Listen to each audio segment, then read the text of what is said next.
This is just getting out of control at this point. Labor data from the same series can't agree on anything. This is no longer just establishment survey versus household survey. This is establishment survey versus establishment survey. And the picture they produce of the economy could not be more different from the same exact data. To show you what I mean, right off the bat, look at these two charts. On the one side is exactly what you hear in the mainstream, the payroll reports, huge numbers for not just January, but also a revision to December.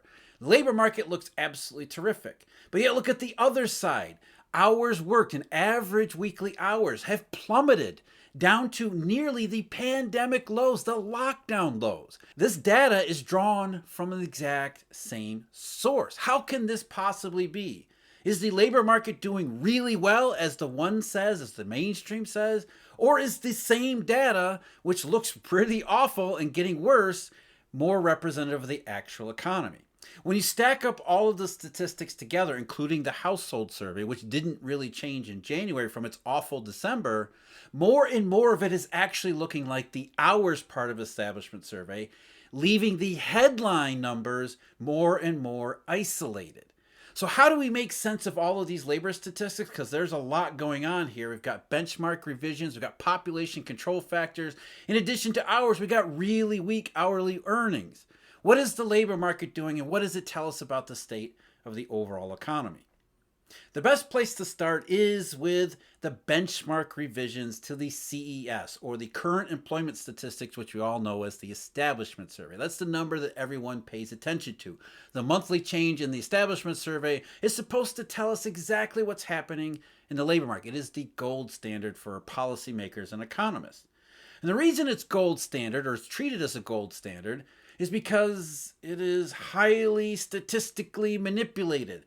It's supposed to be mostly in a straight line. So when there's any transitory deviations, I hate to use that term, the BLS goes back and says, I don't really like the fact, unless the economy actually changes its trend, goes from expansion into recession, the BLS is reluctant to give up its straight line path. And to show you exactly what I mean, let's look at these latest benchmark revisions. Now, at first, it doesn't look like these are major changes, but they actually are pretty substantial. When you look at the series that we just got out of, the one that had been revised in February of 2023, so last year's series up until the December estimate, what you see is a noticeable slowdown in that series starting around January and February of 2023. What that meant was that we have what looks to be very much like a change in trend. So you had a trend that was almost pretty solid and straight up until around the end of 2022 and start 2023. And then, according to the establishment survey's last benchmarks, it started to slow down in a noticeable fashion. It clearly deviates from the past trend. But, as I said, the BLS does not like it when we have these, what they would consider a short-run variation. And so using its various benchmark statistics and techniques, what they really try to do is to smooth out these short-run variations to get them back on the trend that they believe that the labor market is actually on. And so look at the difference. In order to smooth out the labor markets, the payroll numbers, the CES statistics, what they had to do was revise lower the payroll reports in late 2022 and to an extent in the first couple months of 2023, and then revise higher those after March of 2023. And that's exactly what they did. And the net result is this new benchmark series is much more in a straight line than the old one, which had a very clear variation, which basically changed the trend. But here's the thing. That change in trend shows up in all the rest of the data. So while the establishment survey is smoothing and aiming for a straight line, everything else suggests that there actually was a change in trend in the labor market and right around the end of 2022 and the early part of 2023, right when markets were saying it, right when Europe was falling into recession. A ton of statistics that suggest there was a change in trend. It just wasn't directly into the part of a recession that we all recognize. And one real big impact of that new benchmark, look at the end of this trend. It's even in the new benchmark series, you can see it start to deviate to the weak side. So what has to happen to get back up to that straight line? The BLS has to push the payroll report back higher in the latest couple months, which means 2 straight months of blowout employment statistics that were way above even the most optimistic estimates for the labor market. In order to get the series back toward that straight line trend, they have to assume that there was a large increase in employment during December and January when all the rest of the data says, what the hell are you talking about? Including the rest of the CES data. So the payroll report is highly statistically smooth simply because the BLS doesn't believe that there was a sufficient enough change in trend to change their trend. They've adjusted it to a different straight line, a slightly smaller slope, but they're still going into that same straight line. Whereas the rest of the data says, yeah, there was a clear acceleration at the end of 2022 and into 2023, and we see it everywhere, including the rest of the CS data that isn't statistically smooth. Before we get into the rest of the CES figures, including hours, and then of course the population survey and the household survey, I just want to remind you that we are having a webinar on Monday, February 19th, 6:30 p.m. Eastern Time. Topic to be determined, and we need your help in trying to figure out what that topic might be. If you have a good idea for what we should talk about and go over and get really a deep dive into, let us know in the comments, as well as maybe bringing on someone else to join me in diving into some of these complex topics. And if you want to sign up early for the webinar, there's a link in the description here. When you step back away from the payroll report, the headline number, you look at the rest of the establishment survey and it doesn't look anything like that. In fact, it looks more like the household survey, as we'll see in just a couple minutes, than anything else. Starting with, of course, hours. According to the hours index, the labor market is really struggling, especially over the last 4 months.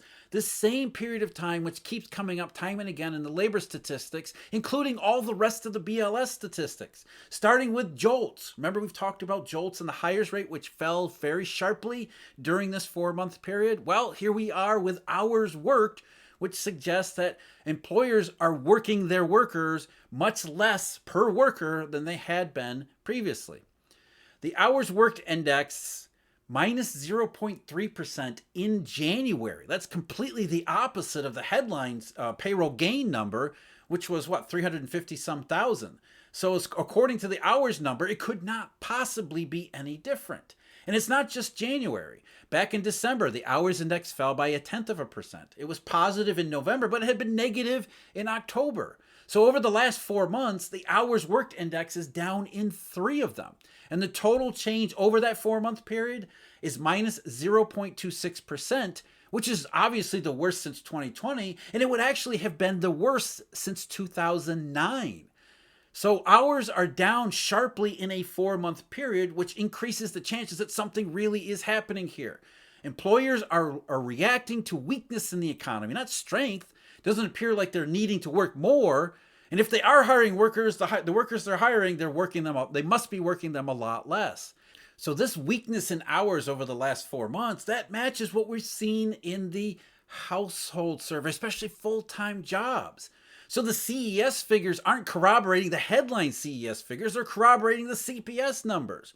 More and more that look like the downside to the labor market, not some magic huge upside that just shows up out of seemingly nowhere. Because hours are being trimmed here, obviously the average hourly work week would have to be weak as well. And so in January, because of the hours index falling sharply, but also because of the payroll report, the headline number going higher, the average weekly hours fell all the way to 34.1. That's actually worse than April of 2020, which is 34.2, and only 1/10 better than March of 2020, which was 34.0. 34.1 before the pandemic. You got to go all the way back to June of 2010 and before then, to the great quote-unquote recession and its immediate no recovery aftermath. That's how weak the hours numbers have become. They're more like some of the worst episodes in economic history, not just recent economic history, all economic history, than not. So, how do we reconcile the 2 points here? According to the headline payroll numbers, the economy's surging. Companies are hiring. But at the same time, companies aren't working the workers they have. In fact, they're actually cutting back the hours. It doesn't make a whole lot of sense until you realize what the headline stuff is actually telling you. It's telling you the BLS believes that it needs to go in this straight line, whereas all the rest of the data says that straight line is inappropriate. There was a change in trend last year, and it may be another change in trend developing over the last 4 months up to and including January. And of course, because hours are weak, earnings are also going to be weak, because it doesn't matter how much you get paid per hour. If your employer is cutting back on the number of hours you work, even if you got a raise, you might be taking home less nominal pay, not even adjusting for prices here.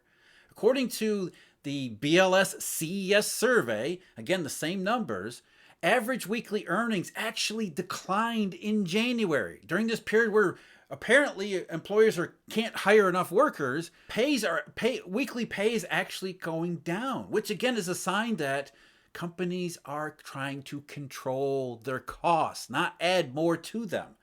So weekly earnings for production and non-supervisory employees, so these are the frontline workers across the economy, that fell by 0.16% month over month, which is the first negative since January of 2022 during the technical recession. Again, this 4-month basis for average weekly earnings, just 0.7%, which is one of the lowest numbers we've seen so far. Year over year, which captures more than just the last 4 months, but even year over year, 3.23%, that's a positive 3.23%, which is the lowest since March of 2020. Again, it doesn't look anything like the mainstream interpretation of just the headline payroll number. Now we can turn our attention to the household survey, because in one respect, we've been talking about all of the stuff that we saw in the household survey leading up to January.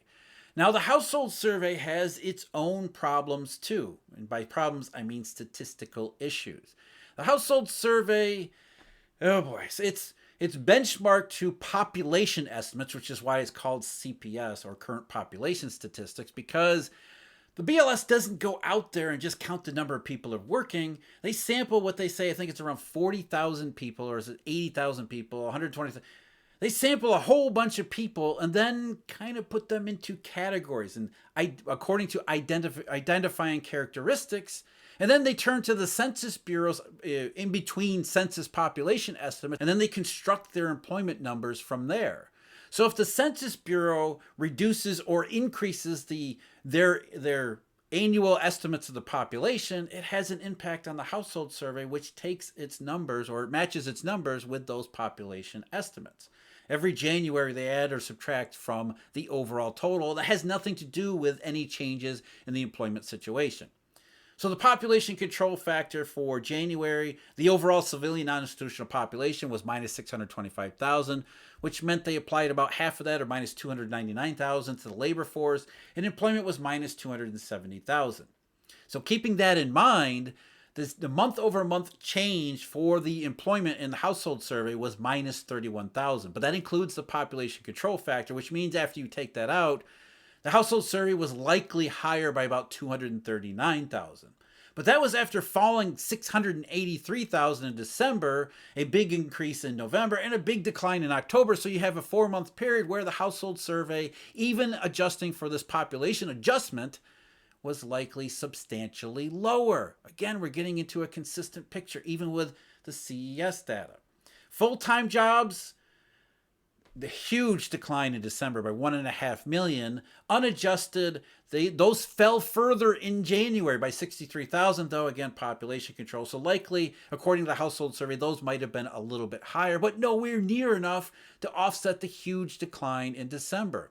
When you start putting all of these together, the monthly variation, these statistical constructions and whatnot, because these numbers are so big and so negative and over a more than 1 month period or 2 month period, we're going into 4 months here. Really, the change in trend, which goes all the way back to last year, what it tells you set aside the headline payroll report, what it tells you is that the vast majority of the data is adding up and leaning in the direction of a weakening economy, maybe one that's weakening quite a bit to end last year and to start this year. It keeps moving in the wrong direction, even as the headline payroll report goes bananas, literally bananas.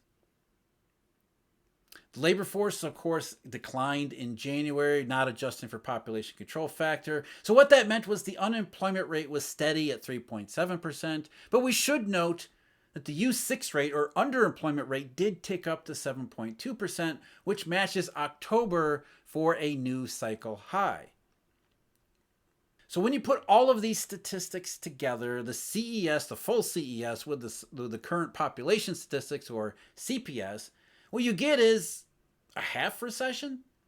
It's basically the same picture that we've seen from JOLTS and other surveys, which suggests that companies are indeed reacting to severe and substantial and sustained weakness in the economy by, at the very least, they're not hiring people, according to JOLTS as well as the household survey, that the weak economy is forcing businesses all over the place to make substantial adjustments, which is going to have continued ongoing impacts across the entire economy.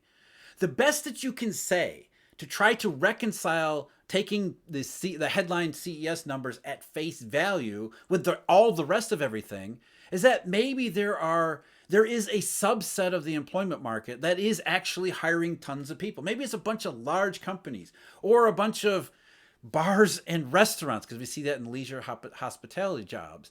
They're hiring, but everyone else across the economy is not. They're cutting hours, cutting workers. And so in the end, you end up with part of the economy looking okay, but the rest of it looking increasingly ugly. But I don't think that actually works either. I think this is an either or situation where it's either the establishment survey has it right and the economy is doing just fine, or the rest of the employment numbers and labor statistics have it right and the economy is increasingly worse shape. But if you're for the soft landing like GDP, you've got the headline establishment survey, but little else. And if you think the economy's in trouble heading toward recession, you've got all the rest of the data that just doesn't have the same mainstream gravitas that the headline payroll report does. Make sure you sign up for our upcoming webinar, as well as let us know what you want us to talk about. I also did an interview with Mr. Hugh Hendry not that long ago that we went into some of these background arguments and debates. That's the video I've got linked below me. As always, I thank you very much for joining me. Huge thank you, Eurodollar University members and subscribers. Until next time, take care.